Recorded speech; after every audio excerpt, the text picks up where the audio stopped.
আসসালামু আলাইকুম। আজকে আমি কথা বলবো বরিশালে তামান্না নামের এক মেয়ে যে ধর্ষণ হয়েছে তার বিষয়ে।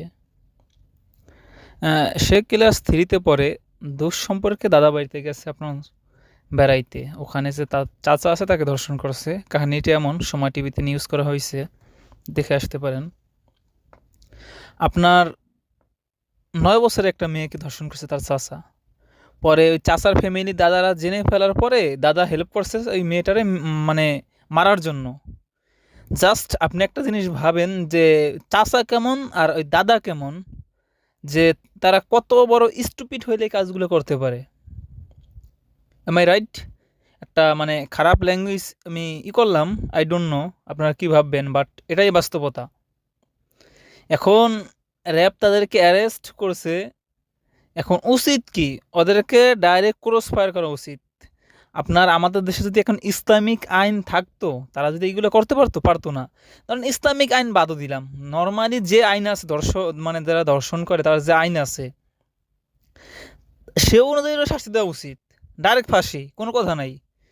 ইয়েস আর নো, দর্শন তো সেই করছে, বাট এখন তার জায়গায় যদি মেয়েটার বয়স 25, 30 আপ, ডাজেন্ট ম্যাটার, দেন আপনি একটা জিনিস ভাবতে পারেন যে তার বয়স 30 না, ঠিক আছে, সে জিনিসটা ইজিলি নিতে পারে বা অন্য হিসাবে ভাবতে পারেন, আমার ভুল বুঝবেন না। বাট মেয়েটার বয়স 9 বছর, যে মেয়েটা এখন মাত্র জাস্ট মানে ক্লাস 3-তে পড়ে, সে মেয়েটার ধর্ষণ করে। ওই লোকটা কেমন, হয়তো মানুষ না, হয়তো অমানুষ।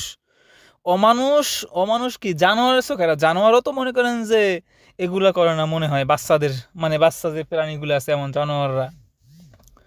ওর মতন মানুষ তো বেঁচে থাকার কোনো আইন নেই। আমি আইনের লোক যারা আছে, আমি জানি না আমার এই কথাগুলো শুনবে কি না আইনের লোক, দেশের সরকার, প্লিজ তারে শাস্তি দেন। আপনি 5 জনের শাস্তি দেন, হোক সেরা আপনার আদালতে দেন অথবা বাহির প্রকাশ্যে দেন। দেন দেখবেন যে মানে সব কিছু ঠিক হয়ে যাবে ইনশাল্লাহ। আপনার ইসলামিক আইন যদি আমাদের দেশে থাকতো, তাইলে আপনার আফগানিস্তান নিয়ে সমালোচনা করি, সৌদি নিয়ে মাঝের মধ্যে করি। সৌদির যদিও বর্তমান পরিস্থিতি খারাপ, তারা হয়তো নামে ইসলামে মানে কিন্তু যুব এমবিবিএস যে সালমান, কি যুবরাজ না কি যুবরাজ, সালমান, সে টোটালি মানে অন্য করতে আছে। তারপর কিছু কিছু আইন ছিল, মানে মেয়েদের মানুষের হাত চুরি করলে হাত কেটে ফেলা, দর্শনের শাস্তি দেওয়া, এগুলো কিন্তু অনেকে মানে সমালোচনা করছে, কন্ট্রোভার্সি হয়েছে এগুলো নিয়ে। ইভেন আফগানিস্তানের পর্দা নিয়েও কিন্তু কন্ট্রোভার্সি হয়েছে। এখন আমার বিষয় ওটা না, আমার বিষয় হলো যে যে ধর্ষণ করলো এর কি হবে। এই যে কয়েক বছর আগে আমরা ফেনীতে দেখছি, চিটাগাঙে দেখছি কিছুদিন আগে, অনেক বছর আগে আমরা এই যে তেঁতুলিয়ায় দেখছি 4 বছরের না 5 বছরের তানি নামের একটা মেয়ের ধর্ষণ করছে। এগুলো আসলে কি হয় এদের? কিছু হয় না দিন শেষে। কিন্তু এই যে যার যার মেয়েকে করে, যার মেয়ে যার বোন, তারা একটু একটু করে মরে। এমন কেন হবে আমাদের দেশে? আমার একটা মুসলিম কান্ট্রি, আমি একটাই অনুরোধ জানাবো যে এই জিনিসগুলো শাস্তি হওয়া উচিত। আর কবে হবে? আমরা মানুষ স্বাধীনতার দাবি করে, ফ্রিডম কি ফ্রিডম? ফ্রিডম মানে কি? ফ্রিডম মানে কি খালি রিলিজিয়াস বিরোধী?